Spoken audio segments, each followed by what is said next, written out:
Welcome to Divine Intimacy Radio, a co-production of EWTN Radio and SpiritualDirection.com, where we provide you with a spiritual haven of rest and explore the riches of the wisdom of the saints and the path to union with God. This is Dan and Stephanie Burke. Welcome to Divine Intimacy Radio, your radio haven of rest, your hermitage of the heart, your monastery of the mind, where we lift our hearts and minds to heaven to draw upon the wisdom of the saints to help us navigate the insanity of this present life, the tumults, which is all good. You know, it's a great time. It's a wonderful time to be a Catholic, in my opinion. It is like, you know, because I'm a dim bulb, and dim bulbs in dark rooms work, and the room is really dark, and so I'm very happy to be. I'm very happy to be in a place where we can make a difference, even if you're a dim bulb. There's so much going on, but we have a unusual show today, a special guest to talk about internet, social media kind of persecution, but most of all to our listeners, how you can help, and we really do need your help. Right. So why don't you introduce our guest? Yeah. So I want to welcome Sister Kristen Garner. She is originally from Ohio, USA, and is currently living in Alcalá de Henares, España, Spain. She is a member of the community of the Servant Sisters of the Home of the Mother and is the postulator of the cause of the beatification of Sister Claire Crockett. Welcome so much, Sister. I'm so delighted that you're here. I'm a big fan of Sister Claire. Years and years ago, I watched her, the information that y'all put out on her movie. I was deeply moved by her story. So I'm so glad that you're here. Unfortunately, under persecution and under problems, right? But we want to help, and we want to know what's going on, and we want to let our listeners know what's going on and see how we can help you. Thank you so much for having me. It's a delight to be with you today. Now, before we jump in, just for folks who don't know her, maybe like just a brief treatment of her life, and then let's talk about the more practical stuff, that the weird stuff's happened with YouTube, that sort of thing. So Sister Claire Crockett was a member of our community who passed away in 2016 in an earthquake in Ecuador. When she was young, she wanted to be an actress, lived the life of a normal young person, had an encounter with Christ on Good Friday. She kissed the cross, and that totally changed her life. And so she decided to give her life to God, leave behind her dreams, and God brought her dreams to fulfillment in a different way. But and then she passed away 7 years ago now. And since her death, her story's been out there touching people all over the world nonstop. And so that's why we made the documentary about her life, which we published in 2018, so 5 years ago. It had been up on YouTube for about 5 years, and it had 2 million views in English. In Spanish, it's still up, thankfully, with 4 million views. So yeah. Wow. So the crazy part about it is, now so basically the documentary, and I got to watch a little bit of it because you were able to repost it somewhere else in your community page. Is that right? Yeah. And we'll put a link down in the description where people can find the reposting of it. But it was taken down. Tell our viewers what the crazy kind of reason they said they took it down. So it was November 3rd. I was actually waiting in line to get into the U.S. Embassy here in Spain to do some paperwork, and one of the sisters called me, and they're like, the player on Sister Claire's website with the documentary is saying the video has been deleted. Like, what's up with that? I was like, what? And so then I said, well, check the YouTube channel. I gave her on the phone the password and the information so she could log in. She's like, yeah, the channel, it just doesn't exist. It's not there anymore on the list of channels. And I was like, can you check the email to see if they gave us a reason? I'm starting to get a little bit nervous here. I was like, what's going on? Finally, we found in the spam folder a message from YouTube saying that the channel had been removed, totally eliminated, for scam, fraud, and disobeying their policies, basically. Yeah, and so what's fascinating about that is I see, I'm out on YouTube and I see all these, infomercials for funky supplements and just everything in the world people are selling and peddling, right? And so, what are you selling and peddling that's a scam and a fraud? Is a young woman who had a radical conversion to Christ. And I didn't get to watch the whole documentary, and Stephanie said she I watched did. it a few I years ago. did. I Does it watched have it. any like controversial alphabet soup sort of, what I mean, stuff in it that would make them want to take it down? I don't see any of that. We didn't try to sell anything. We didn't speak bad about anyone. I mean, it's just that it presents her life. It presents the call to holiness. I mean, it is a call to leave mediocrity behind and give your all to Christ. And it does speak specifically about, leaving behind superficiality, sin. I mean, but nothing that I would call scam or fraud. Yeah, and there's no like B-roll that's from somebody else's copyrighted material. I mean, No. there's just no No, we reason. had we had all the rights to all the footage, to all the music. I mean, there's nothing that, and they did give us a link to appeal, because I've heard other cases in the past with other similar situations where the video is removed and there's not even an option to click appeal and respond. But we did get an appeal button, so I hit the button and I looked through their list of all the policies that we couldn't break as the scams, fraud, and I went one by one through all the list, saying that why we hadn't violated any of those norms. Because some of them are like, oh, you have a deceptive title that you announce one thing and the video is really something else, or you have a link in the description that leads to another website that's sells something that you don't. I don't know, but we didn't do any of that. So I put the list, and they responded in about like 12 hours. 12 hours later, they responded saying that they had looked at the video again and that we had indeed Mm. Okay. disobeyed their norms, and that the channel was going to remain deleted. So why do you think they deleted it? What do you think is behind the motivation here? So 2 years before, the entire channel hadn't been deleted, but specifically Sister Claire's film had been deleted. Wow. And we appealed, and 30 minutes later it was back up. So I do think there is something behind specifically Sister Claire's film. I don't know if it's just people that don't like it, and that who get a team of people together to hit the button that says, I don't like it, report Oh this video yeah. for spam. And so if you get 1,000 people to hit that button in an Uh, hour's span of time, maybe that's why they consider it spam. That's what I think it could be. Or it's true that we also had another video on the channel, which was the testimony of the conversion of a Muslim. It's a Muslim convert named Mario ah. Joseph from India. And that video specifically did have lots of comments, even recent comments. It's a video we published 10 years ago, but it continued to have a lot of views and lots of comments of people who were quite upset about the conversion of this Muslim. So I don't know which of the two videos was more um, Inflammatory. disturbing Or Right. to to. them, yeah, whatever. But the other one was never deleted. It was only Sister No. Claire's, Sister right? Claire's had been deleted Yeah. 2 years before for the same motive, and we appealed, and it was brought back up at this time. Was the Muslim conversion deleted as well? Yes, yes, yes. Yeah, I mean, Oh, I okay. suspect that's Okay. it. People just gang complaining, if you will. Hmm. Yeah, that makes sense. Well, yeah, and But knowing in her that case, story. Yeah, go YouTube ahead. should look at the reasons and see if it does Sure. break their Sure. norms. I don't. Yeah, yeah. I think that assumes that there's reasonable people using reason to make Behind the decisions, yeah, right, using intelligence, right, right? Right. yeah. So what can be so right now it's down, is that correct?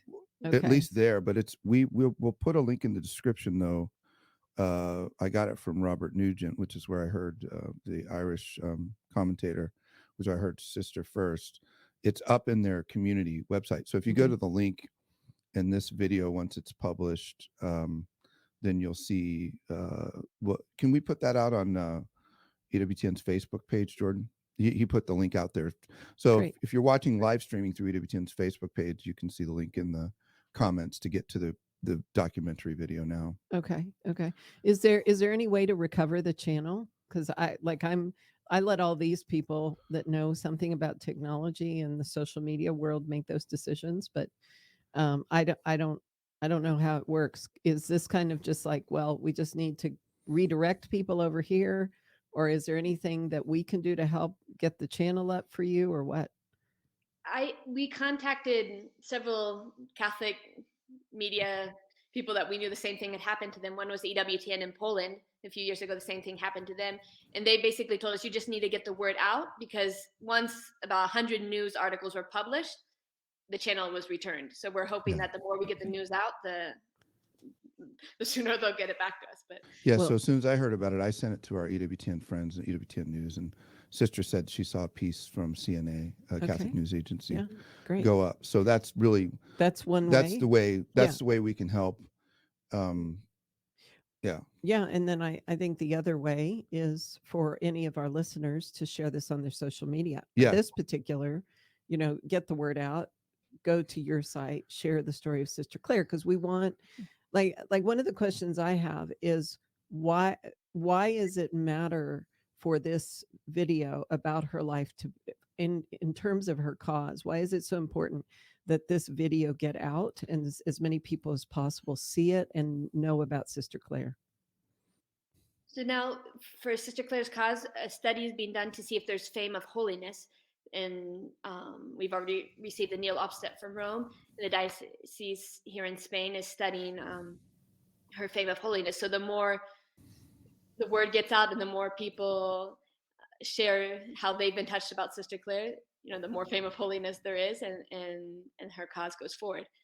Though, I mean, I think obviously that the fact that her video is being attacked so much is it's obvious that somebody out there doesn't want this to be spreading around. But so the website we can send people to as we conclude our segment is sisterclaire.com. Is that the best place where people go to get the update on her beatification process? Yes, exactly. Well, we're so grateful, Sister Kristen, for you being with us this morning, telling us about this saga. And we're hopeful that this helps to get the word out. Share it on your social media. Let people know, because the more you share it, the more potential other media outlets will pick it up. And then maybe it can help get it recovered. And also pray. I mean, that's the most power.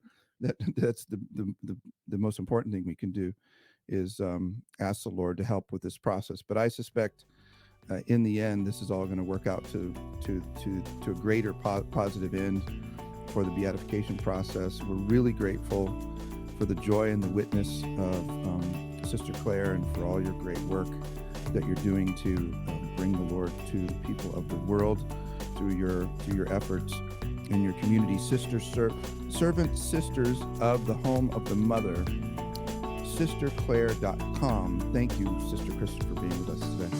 Thank you for having me. God bless you all. God bless you. Take care. The beautiful fact that no suffering is wasted, that all suffering has a purpose, and to wrestle with the idea, which is that everything that happens in our lives is either willed or permitted by God. Okay, God, why would you permit these things? I know that you're a good Father and you're a loving Father, so there's something there. So I have to bridge this gap between your permission of my suffering to your love for me as a father. And Uniformity with God's Will, the book by St. Alphonsus Liguori, bridges that gap. And he explains, as only he can, because he's such a hard hitter, the reality that these are all moments of growth, of virtue, of, hey, your legs are weak. You're like a newborn deer. You can't stand on your own. We need to get you to stand on your own. Those sorts of things. Even desolation, the day-to-day kind of the ebbs and flows of the spiritual life. Those things are all permitted for a greater good, whatever that might be. Check out the brand new updated version of Uniformity with God's Will, titled Finding Peace in the Storm, with commentary by Dan Burke. Welcome back to Divine Intimacy Radio's Dan and Stephen Burke. Segment 2, we talked, of course, in the first segment with Sister Kristen Gardner, who's the postulator of the cause of Sister Claire Crockett, and how her documentary about her life and her conversion, and then her beatification process was taken down by YouTube for spurious reasons, and said it was fraud and they were selling stuff, whatever, and they were doing none of the Yeah. none of the things they were accused of. Yeah. And we just need to push back on this stuff. Yeah. We need to be clear, we need to be bold, we need to be loving, we Mhm. need to be all that we're called to be, Hmm. but we need to push back on these things and find ways around them. Yeah. Get the word out. That's why we had that show, the first segment of this. And now we're going to our issue. Yeah. Yeah. And I would encourage, because I do know Sister Claire's story. I have watched it. It's beautiful. You don't want to miss it. Check out sisterclaire.com, watch her story and pray to her. Yeah. Pray to her that her cause can be moved forward, because it's not a minor thing that her English views were 5 million, Spanish views were 4 million. Yeah. That's amazing. It's huge. She's obviously got, the holiness of the persona, her cult is rising. So let's pray to her, maybe to help deal with these issues, Mhm. out on the internet Yeah. that keep shutting down good content, Christian content, important content of how we need to communicate out to God's people what's going on. Yeah, and ours isn't quite as dramatic in terms of 5 million views, but just asking our producer, you gave me a number a minute ago, Jordan, about the high number of views on one video. We had 62,000 views at one point on several of the videos, and now it's we'll be lucky if we break 300. 300.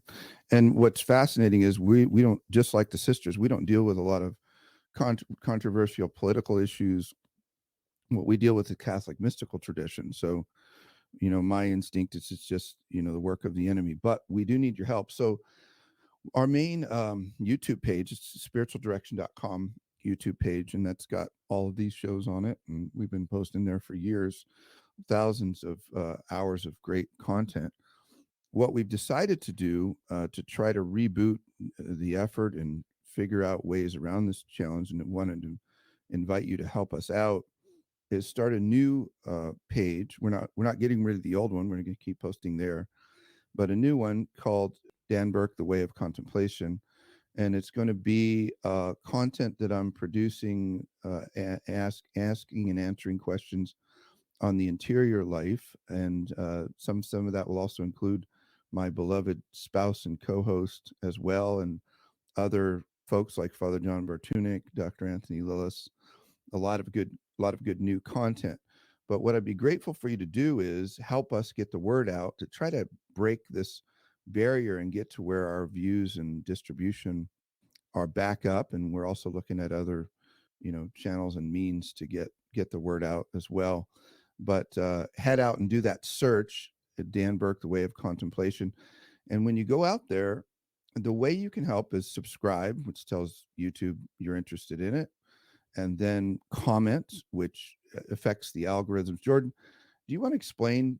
And by the way, this is for all Catholics who care about good content on social media.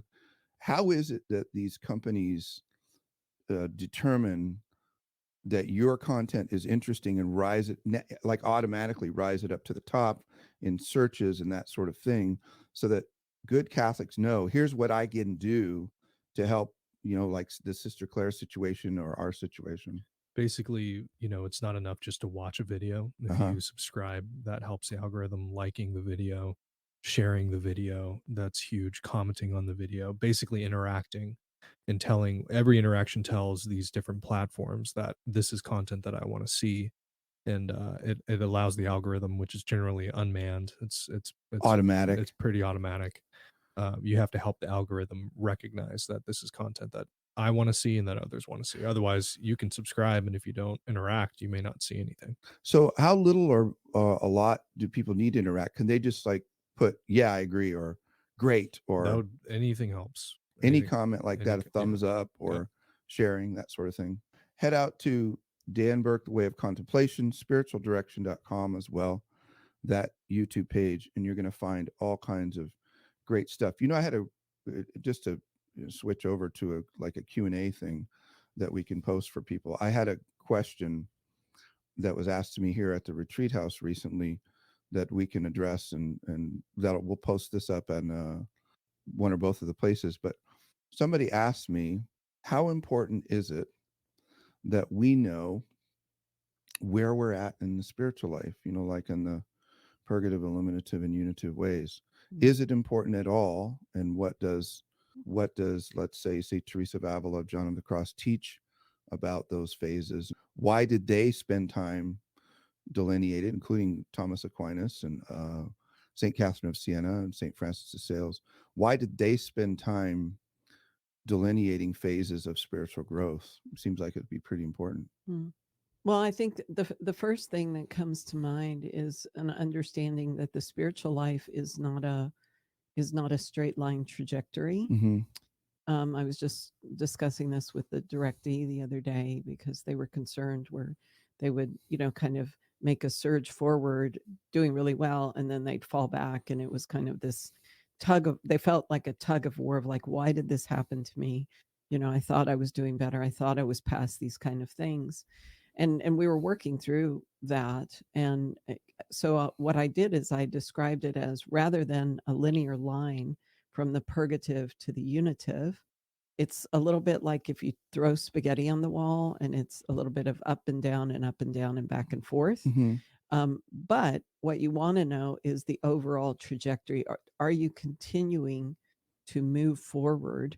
If you took a ratio or a percentage of the movement, is it an upward movement towards greater union with the Lord, less sin, growth in virtue, more prayer, more self-giving, more self-denial, all of that, right? Yeah, so I would agree. I mean, the first and most important concern is, are you generally making progress, even if there's a wavy up and down? The only thing to clarify on the spaghetti thing is, so the purgative, illuminative, and unitive ways can be relatively compared to like childhood, adolescence, and adulthood, in our psychological, physiological development cycle. So you can't be a child and an adult at the same time. Right. But in the little twists and turns in those phases, which can be decades long, you'll go up and down and back and forward in your progress, just because that's our brokenness, and that's the way even God teaches us, right? So one, trajectory is the most important thing. Are you increasing in love? Are you decreasing in sin? Are you increasing in virtue? Are you increasing in patience, or whatever your root sin is? Pride, vanity, wrath, lust, avarice, whatever those are they minimizing, and are the opposite virtues emerging just in a way that is, let's say on an annual basis, which is a good way of judging, asking someone who knows you really well, am I better in this way in the last year? That tells you you're heading the right direction or not. But they also delineated between the phases, all of these spiritual doctors of the church, so that we could, in those phases, understand what's normal and abnormal. Right. And then yield to what the Holy Spirit wants to do or heal us of, or where we need particular work in terms of sin, against sin and that sort of thing. Yield to those movements in that phase. Yeah. Does that make sense? Yeah. I mean, what we're basically showing is that the Holy Spirit has provided common language between the different doctors of the church, saints, that have described this. I mean, there's a place, I think it's in Spiritual Direction, or in You're Navigating the Interior Life, where you show the different languages between the different saints, denoting the purgative, illuminative, and unitive, and how they described it. So it's providing some commonality in language, some commonality in understanding. Should you be staring at that dashboard? Absolutely not. Yeah, you don't want to stare at your gauges when you're driving your car. No, because that becomes an exercise in narcissism. Yeah. You just want to know and to be able to have this conversation with your spiritual director, like you said, maybe once a year, once every 6 months, to just make sure that you're still on the trajectory towards oneness with the Lord. And what is it? I mean, your examine helps you decide, okay, where am I? How do I move forward? How do I diagnose this with my spiritual director? How do I discern this? And how do I use the examine in my plan of love, as it were, as we describe it, to continue this upward trajectory. Yeah, and just to give you a really specific example, like if you're in the early purgative stage, which is the first stages where you're beginning to say, yeah, yes to the Lord, and I want to move forward, the thing you're going to realize is that habitual sin is the first target to go after. Mm-hmm. Now, how you do that is multifaceted. It has to do with, as you say, the exam and going to confession regularly, immersing yourself in the sacraments, which are the greatest sources of the life of God in you, Mm-hmm. given to you, poured out for you in and through those sacraments. So you have the clarity to see what is my sin. Self-awareness, always growing in self-awareness. Right. So you have the clarity to see through self-awareness, and then you have the strength to pursue that sin and to go after that sin and overcome it by God's grace. But you also have to cooperate and fight like crazy. And so in the early purgative stage, that's how you yield to the Holy Spirit. Is if it's mortal sin, you got to be super aggressive, because that's so dangerous. The ultimate, end of dying in a state of mortal sin is not ending up in the good place and going to the bad place, going to hell. And none of us wants that, and that's not God's desire, which is why he gave himself up for us and gave himself through the sacraments to us.